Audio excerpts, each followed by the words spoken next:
नमस्कार दोस्तों, मैं अपने टेक्साट चैनल में आप सभी का फिर से स्वागत करती हूँ। दोस्तों, आज हम डिस्कस करेंगे एक ऐसे टीडीएस के सेक्शंस के बारे में जो इंट्रोड्यूस हुआ है बजट 2021 में और एप्लीकेबल होगा 1 जुलाई 2021 से। 194 Q TDS on purchase of goods, जिसकी रिजेम्बलेंस काफ़ी हद तक सेक्शन 206 सी 1H से है, TCS on sales of goods. दोस्तों, जैसे कि आप सब जानते हैं कि सेक्शन 206 सी 1H जो एप्लीकेबल हुआ था 1 अक्टूबर 2020 से, जिसके अंदर कहा गया था कि कोई भी सेलर जिसकी टर्नओवर प्रीसीडिंग ईयर में 10 करोड़ से ज़्यादा है और करंट ईयर में वो किसी पार्टी को सेल करता है 50 लाख से ज़्यादा, तो उस केस में वो टीसीएस कलेक्ट करेगा 0.1%। लेकिन दोस्तों, ऐसे बहुत से केसेस आए जिसके अंदर प्रीसीडिंग ईयर में उसकी टर्नओवर 10 करोड़ से कम थी, लेकिन करंट ईयर में वो 50 लाख से ज़्यादा रिसीट्स एक पार्टी से ले रहा था। तो ऐसे केस में टीसीएस की लायबिलिटी नहीं हो पा रही थी। तो इस सिचुएशन को हैंडल करने के लिए गवर्नमेंट एक सिमिलर टाइप ऑफ प्रोविजन लेकर आई है फॉर बायर, 194 क्यू। दोस्तों, इस चीज को ध्यान रखिएगा कि 194 क्यू सेक्शन जो है वो बायर पर एप्लीकेबल होता है। एक बायर को टीडीएस कलेक्ट करना होगा, ठीक है। और वो कैसे होगा वो मैं आपको अभी डिटेल में बताऊंगी। हमारे चैनल पर बने रहिएगा, ये वीडियो एंड तक जरूर देखिएगा।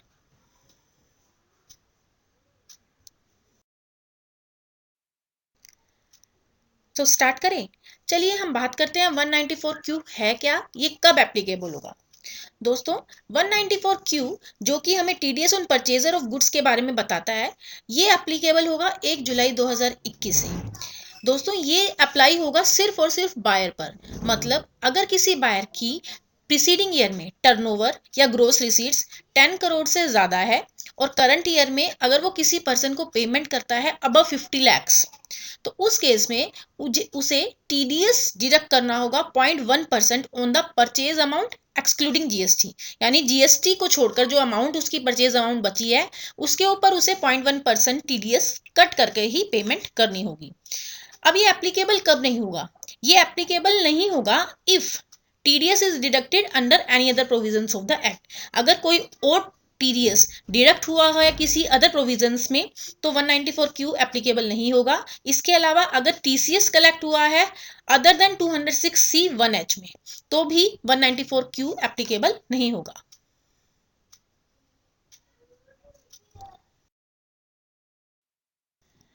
दोस्तों, अब क्वेश्चन होता है कि 194 क्यू और 206 1H में सिमिलैरिटी क्या है या डिसिमिलैरिटी क्या है, मतलब उन दोनों में क्या रिलेशन है। जैसे कि मैंने आपको पिछली वीडियो में बताया ही था कि 206 सी 1H की तरह ही ये रिजेम्बलेंस है 194 क्यू, बट एक डिफरेंस क्या है कि 206 सी 1H सेलर पे एप्लीकेबल होता है और 194 क्यू एक परचेजर पर। ओके, फर्स्ट पॉइंट है TDS under section 194 Q is applicable even if TCS is collectible. इसका मतलब है दोस्तों कि अगर किसी ट्रांजैक्शन पर टीसीएस लग रहा है 206 सी 1H में तो उस केस में टीडीएस भी एप्लीकेबल होगा। इसके अलावा TCS under section 206 C 1H अगर कोई भी टीडीएस किसी अदर प्रोविजंस में डिडक्ट हो रहा है तो उस केस में एप्लीकेबल नहीं होगा। तो इन दोनों बातों से हम लोग ये प्रिज्यूम करेंगे कि अगर टीडीएस कट रहा है अंडर सेक्शन 194 क्यू तो कोई रिक्वायरमेंट नहीं है कि आप टीसीएस कलेक्ट करें अंडर सेक्शन 206 सी 1H। और अगर टीसीएस कलेक्ट कर रहा है सेलर तो भी टीडीएस अंडर सेक्शन 194 क्यू हमें जरूरी है कि हम अपनी इनवॉइस पर उसको डिडक्ट करें।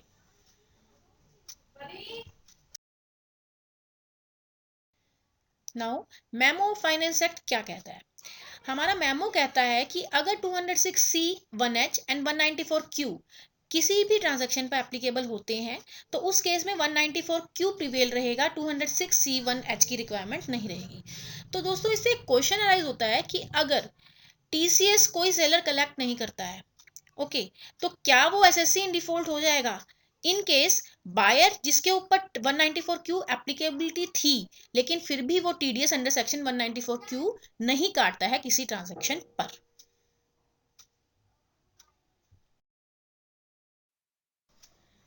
नाउ सपोज हम मेमो फाइनेंस एक्ट को फॉलो करते हैं, तो अब ये दोनों सेक्शन किस तरह से इंप्लीमेंट होंगे बिफोर 30 जून 2021 और आफ्टर 30 जून 2021 में। पहला केस है अगर 206C 1H एप्लीकेबल है सेलर के ऊपर तो वो कंटिन्यू अपना कलेक्ट करेगा TCS under section 206C 1H up to 30 June 2021। लेकिन आफ्टर 30 जून 2021 सपोज किसी ट्रांजैक्शन पर दोनों ही एप्लीकेबल है, 194Q भी और 206C 1H भी, तो उस केस में टीडीएस को जरूरी है कि डिडक्ट किया जाए अंडर सेक्शन 194Q। इसके अलावा सेलर के लिए एक पॉइंट है कि अगर दोनों ही एक ट्रांजैक्शन पर दोनों ही एप्लीकेबल हो रहे हैं तो वो बायर से पर्सनली पूछे कि weather he is deducting TDS और नोट, कि वो टीडीएस काट रहा है या नहीं। अगर टीडीएस वो अंडर सेक्शन 194Q काट रहा है तो उस केस में वो टीसीएस कलेक्ट नहीं करेगा, और अगर वो एप्लीकेबल नहीं है उस केस पे तो उसे टीसीएस कलेक्ट करना होगा, जैसे कि वो पहले 30 जून 2021 से पहले कर रहा था।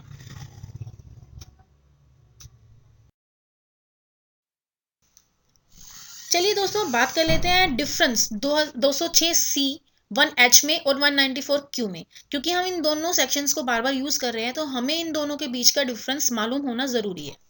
सबसे मेजर डिफरेंस जो है वो ये है कि 206C 1H एक सेलर पे एप्लीकेबल होता है और 194Q एक बायर पर। सेकेंड डिफरेंस है कि टीसीएस चार्ज या कलेक्ट होगा over and above the bill amount. Suppose sale value हमारी 1000 है तो 1 रुपया उस बिल में ऐड कर दिया जाएगा। लेकिन 194Q में क्या होता है कि अगर बिल अमाउंट हमारी 1000 है तो 1 रुपये की पेमेंट हम लोग काट लेंगे, यानी टीडीएस हम 1 रुपये का काट कर 999 की पेमेंट करेंगे, यानी टीडीएस डिडक्ट होगा from the bill amount. Third difference है टीसीएस चार्ज होता है जीएसटी अमाउंट पर भी, लेकिन TDS under section 194Q basic value पे डिडक्ट होगा, जीएसटी वैल्यू पर उसकी चार्जेबिलिटी नहीं रहेगी। इसके अलावा 206C 1H एप्लीकेबल हुआ था 1 अक्टूबर 2020 से, जबकि 194Q एप्लीकेबल होगा 1 जुलाई 2021 से।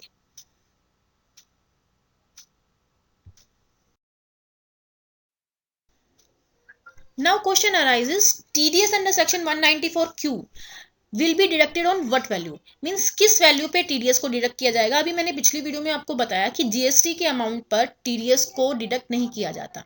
As per circular number 1 2000 bye 2014 जो 13 जनवरी 2014 में था, रीड विद 23 बाय 2017, वो क्या कहता है कि टीडीएस किसी भी सेक्शन में होगा उसको डिडक्ट करना होगा एक्सक्लूडिंग टैक्स अमाउंट पर। तो इस सेक्शन में भी सेम किया जाएगा, अंडर सेक्शन 194Q में भी टीडीएस को डिडक्ट किया जाएगा उस वैल्यू पर जिसके अंदर जीएसटी की वैल्यू इंक्लूड नहीं है।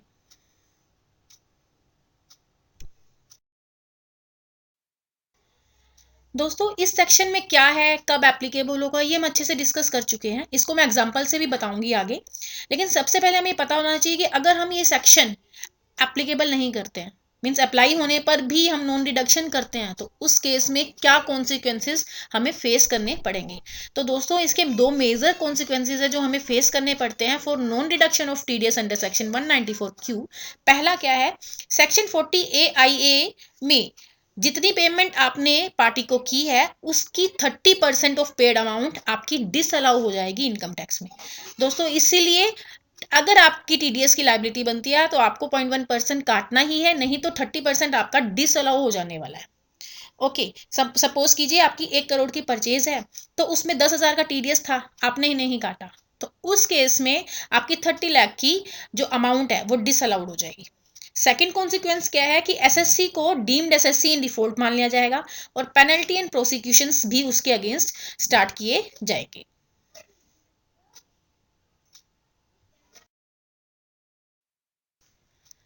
चलिए मैं आप एग्जांपल से आपको ये सेक्शन समझाती हूँ।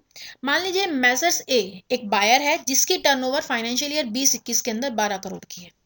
ठीक है, पहली कंडीशन हमारी फुलफिल हो गई। दूसरी कंडीशन थी कि 50 लाख से ज्यादा हम परचेज करते हैं, तो ए परचेज करता है मैसर बी से 1 अप्रैल 2021 से लेकर 30 जून 2021 के पीरियड तक 40 लाख गुड्स। ओके, अब वो मैसर बी से परचेज करता है 10 जुलाई तक 8 लाख, यानी 1 जुलाई से 10 जुलाई तक उसने 8 लाख और परचेज कर लिया, और उसके बाद उसने 15 जुलाई को 5 लाख की परचेज और कर ली। ठीक है, तो इस केस में उसकी टोटल परचेज कितनी हुई, 21-22 में 53 लाख। 40 उसने पहले की थी, 8 और 5 उसने बाद में की थी, तो 53 लाख की टोटल उसने परचेज किया फ्रॉम मैसर्स बी 2021-22 में। तो इस केस में 194 क्यों एप्लीकेबल होगा, क्योंकि उसकी पहली कंडीशन थी कि पिछले साल में टर्नओवर 10 करोड़ से ऊपर होनी चाहिए और दूसरी कि 50 लाख से ज़्यादा हम लोग परचेज करते हैं किसी पार्टी से, तो 194 क्यों इस पे एप्लीकेबल होगा। लेकिन किस डेट से होगा, वो होगा 15 जुलाई 2021 से, क्योंकि उस डेट पर उसकी ये कंडीशन 50 लाख वाली पूरी होती है। अब बात ये है कि किस पर हमें टीडीएस काटना है, क्योंकि 15 जुलाई 2021 से हम टीडीएस काटेंगे, लेकिन किस अमाउंट पे काटेंगे। तो दोस्तों ये ध्यान रखिएगा कि इसके अंदर आप 13 लाख के ऊपर जो आपने 1 जुलाई के बाद से परचेज किया है, उस 13 लाख पे आप टीडीएस डिडक्ट करेंगे। 40 लाख जो आपने 30 जून से पहले परचेज किए थे, उसके ऊपर आप टीडीएस डिडक्ट नहीं करेंगे, क्योंकि वो आपकी टर्नओवर है बिफोर 30 जून 2021।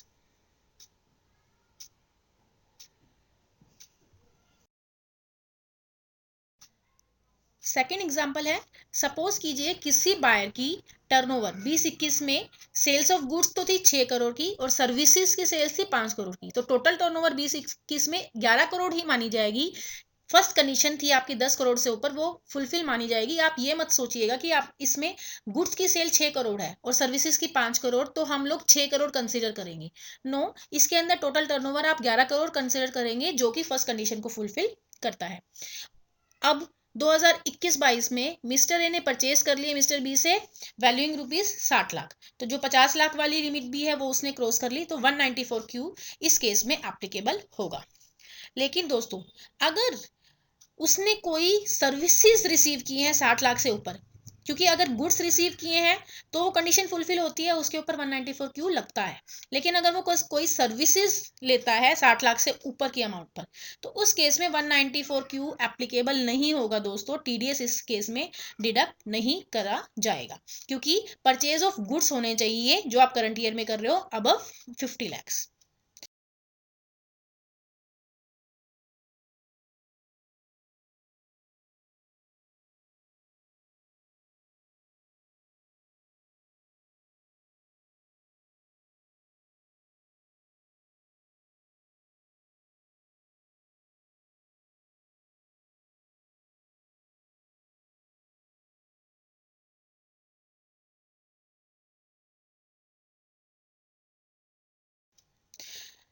दोस्तों आई होप आपको 194 क्यूब बहुत अच्छे से समझ में आ गया हो। बहुत छोटी सी वीडियो थी और बहुत इंटरेस्टिंग थी, क्योंकि अब ऐसे सेक्शंस हैं ये जो कि लोगों को नहीं पता होगा और वो नहीं डिटेक्ट करेंगे, तो कॉन्सिक्वेंसेज भी काफ़ी हाई हैं इसके।